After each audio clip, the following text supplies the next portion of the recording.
रात के ठीक 12 बजे थे। दिसंबर की कड़ाके की ठंड में पूरा स्टेशन धुंध से ढका हुआ था। प्लेटफॉर्म पर लगे पीले बल्ब टिमटिमा रहे थे, जैसे किसी भी पल बुझ जाएंगे। आदित्य अपने गांव लौटने के लिए आखिरी ट्रेन का इंतजार कर रहा था। स्टेशन पर सन्नाटा इतना गहरा था कि उसकी अपनी सांसों की आवाज भी डर पैदा कर रही थी।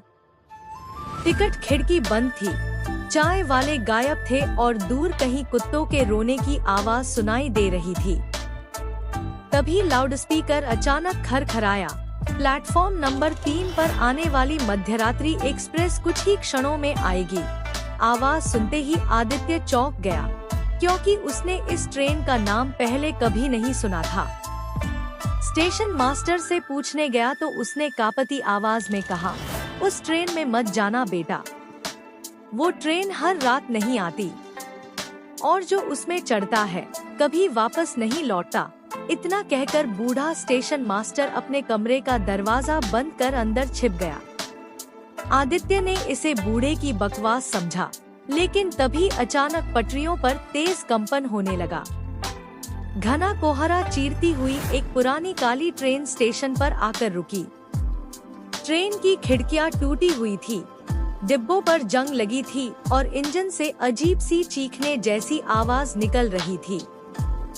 सबसे डरावनी बात यह थी कि पूरी ट्रेन में एक भी यात्री दिखाई नहीं दे रहा था। फिर भी उसके दरवाजे अपने आप खुल गए। आदित्य के शरीर में डर की लहर दौड़ी, लेकिन गांव पहुंचने की मजबूरी में वह ट्रेन में चढ़ गया। जैसे ही उसने अंदर कदम रखा, दरवाजा अपने आप बंद हो गया और ट्रेन तेज रफ्तार से चल पड़ी। डिब्बे के अंदर हल्की लाल रोशनी जल रही थी। सीटों पर धूल जमी हुई थी, जैसे सालों से किसी ने सफाई न की हो। अचानक आदित्य को महसूस हुआ कि कोई उसकी तरफ घूर रहा है। उसने पीछे मुड़कर देखा तो आखिरी सीट पर सफेद साड़ी पहने एक औरत बैठी थी, जिसके लंबे काले बाल उसके चेहरे को ढके हुए थे। उसकी आंखें दिखाई नहीं दे रही थी, लेकिन उसकी मुस्कान अंधेरे में साफ चमक रही थी। आदित्य डर गया और दूसरी सीट पर जाकर बैठ गया। तभी ट्रेन की लाइटें झपकने लगी। कुछ सेकंड के लिए पूरा डिब्बा अंधेरे में डूब गया। जब रोशनी वापस आई, तो वह औरत अपनी सीट से गायब थी। आदित्य का दिल जोर जोर से धड़कने लगा। तभी उसके कान के पास किसी ने फुसफुसाया, तुम बहुत देर से आए हो। आदित्य चीखते हुए पीछे मुड़ा, लेकिन वहाँ कोई नहीं था। अब पूरी ट्रेन में बच्चों के हंसने की आवाज गूंजने लगी। वो हंसी धीरे धीरे रोने में बदल गई। अचानक सामने वाली सीट पर एक छोटा बच्चा दिखाई दिया। उसकी आंखें पूरी तरह काली थी और उसके हाथ में पुरानी गुड़िया थी। बच्चा धीमी आवाज में बोला, क्या तुम भी मरने आए हो? आदित्य की सांसें रुकने लगी। उसने तुरंत अगले डिब्बे में जाने की कोशिश की, लेकिन जैसे ही दरवाजा खोला, उसका खून जम गया। अगले डिब्बे में दर्जनों लोग बैठे थे, लेकिन वे इंसान नहीं थे। उनके चेहरे सड़े हुए थे, आंखें बाहर निकली हुई थी और शरीर पर खून लगा था। सभी एक साथ उसकी तरफ देखने लगे। तभी उनमें से एक बूढ़ा आदमी खड़ा हुआ और टूटी हुई आवाज में बोला, नया यात्री आ गया। पूरा डिब्बा अचानक हंसी से गूंज उठा। आदित्य घबराकर पीछे भागा, लेकिन ट्रेन का रास्ता बदल चुका था।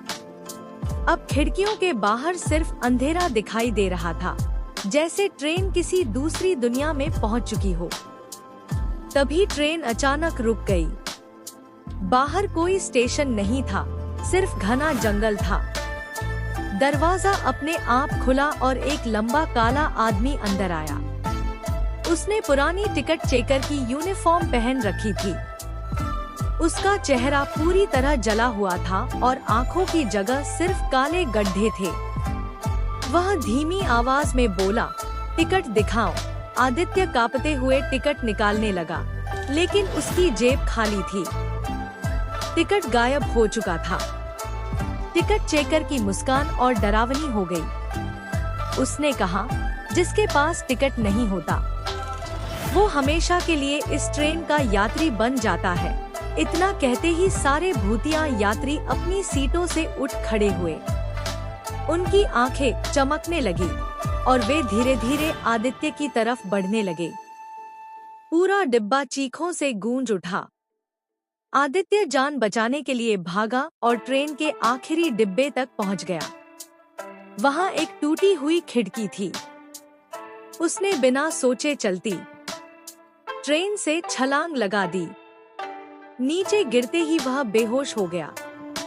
अगली सुबह गांव वालों ने उसे रेलवे ट्रैक के पास घायल हालत में पाया।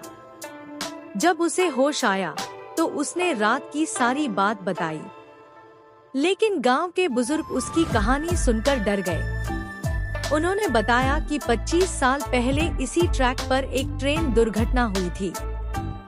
उस हादसे में पूरी ट्रेन जलकर राख हो गई थी और कोई भी यात्री जिंदा नहीं बचा था। तब से हर अमावस्या की रात वही मरी हुई ट्रेन व